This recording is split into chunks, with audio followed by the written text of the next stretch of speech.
Hey, this is Derek. Most of you guys are going to know me, but I teach guitar and bass and drums and percussion, ethnic percussion actually, and I coach artists and train bands. And I wanted to share with you some things. Recently I've been asked a lot why I conduct lessons in the manner that I do, and I realized that it was inspired by a couple of moments in particular. However, not from music, but from my experience growing up as a childhood martial artist. And the moment in particular that I really reflect on is there was a point in the very early 80s where I had part run of a martial arts school and I was a ranking black belt. And I was in my late teens and early 20s. And what had happened was my school had come back from the Battle of New York, which was conducted in the Felt Forum, which is attached to Madison Square Garden. And in that particular event, we all won. My whole school won. All my students, they won their age, their weight class, their division, their ranks.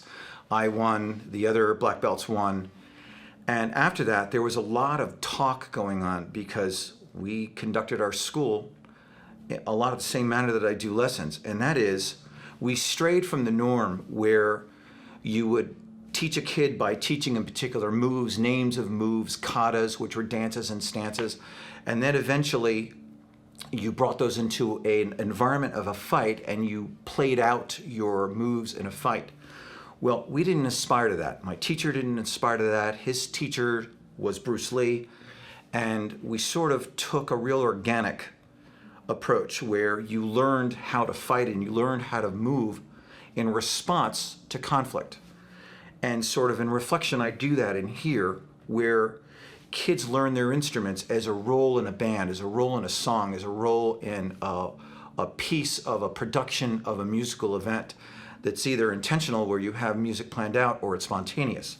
But anyway, what happened, back to the scenario of the martial arts story, after we had won this Battle of Atlanta, sometime in the early 80s, we were challenged as a school, but covertly behind our back.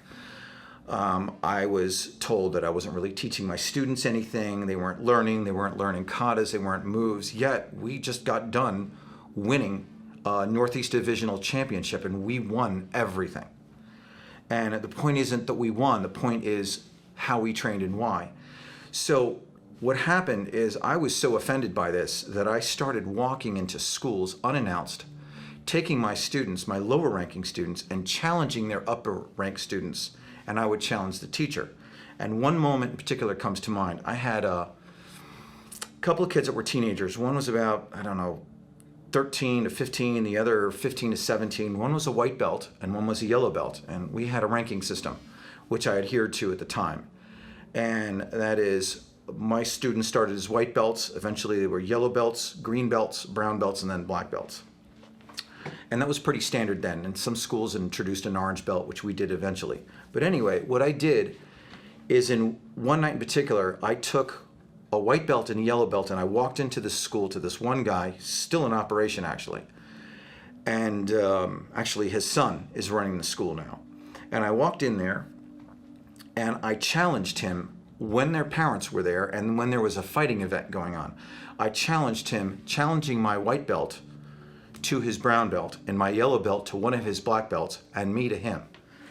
And my instruction was, I'm here to take you up on your offer that has been presented to me behind my back. And I said, this is your school, your rules.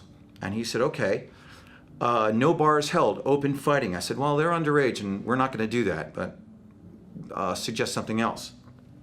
So he basically followed the guidelines of the PKA, which is the Young Junior Karate Association.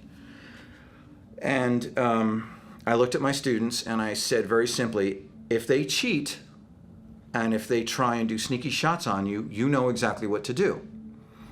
So what happened is the first fight, my white belt approached one of his black belts. And the thing why I remember these events the most is my white belt and my yellow belt both finished their fights in under 10 seconds. What happened with the white belt fought first. And the kid that was a brown belt approached him and he approached him full force with a crotch shot. And he went to kick him in the crotch as hard as he could. And the kid delivered a very simple blow. And because the kid from the other school kicked my student so hard and my student blocked him, he actually broke his tibia. He broke his tibia. So the kid fell on the floor in massive pain. We didn't realize it was a fracture, but it was fractured at the time. And so after that, in response, the black belt immediately challenged my yellow belt. And what happened was he attacked my yellow belt with what's called a side blade kick, and he came up to hit my student in the face, and my student stepped out of the way, blocked it, and hit him with a backhand and knocked him out cold before he hit the ground. And both of these incidents happened in under 10 seconds. And I remember afterwards, I walked over to the teacher and I said, you have a choice to make. You're going to apologize to my students, and you're going to have these two students, when one stops screaming and the other wakes up, apologize to my students, or else you and I are going to fight. And he honored it. He had the kids apologize to me, and we left. And so here's the part that I remember. The school was not too far from where we had our school, and we walked back to my school. And on the whole trip back, I kept being asked by my two students, what happened?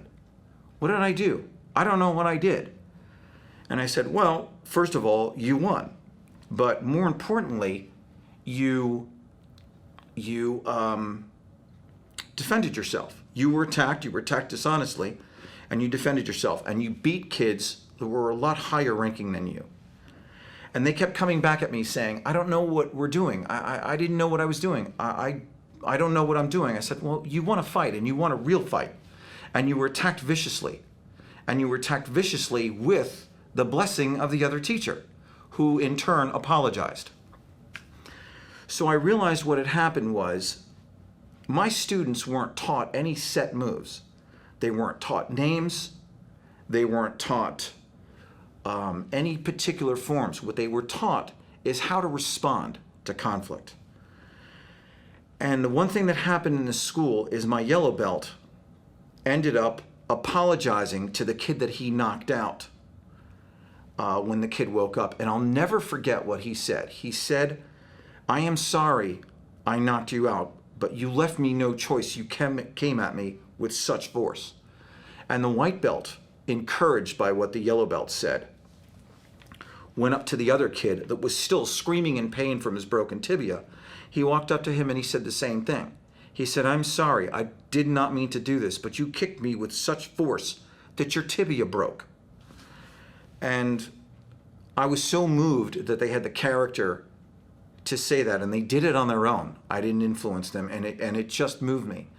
So that's the story I think of when I think about what I do now.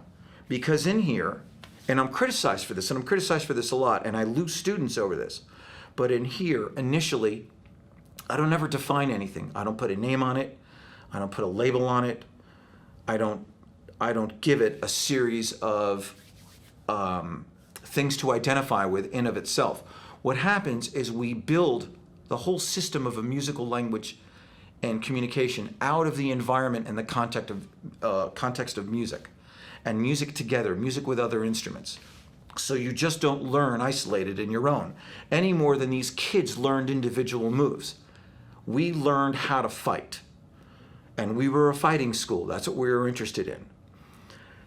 And for years, these kids, even though they were high ranking and they were winning things, they still didn't have a sense that they really learned anything, because everything happened so organically in the moment. But what happened to really define us is we had an incident in the early 80s where there was a guy, and his name was James Kadadich, and you can read about this on the internet, and I'm actually going to pull it up on my phone. There was a guy named James Kadadich who killed some girls in our area where we lived. He followed them apparently from the malls to their cars and beat them to death with hammers.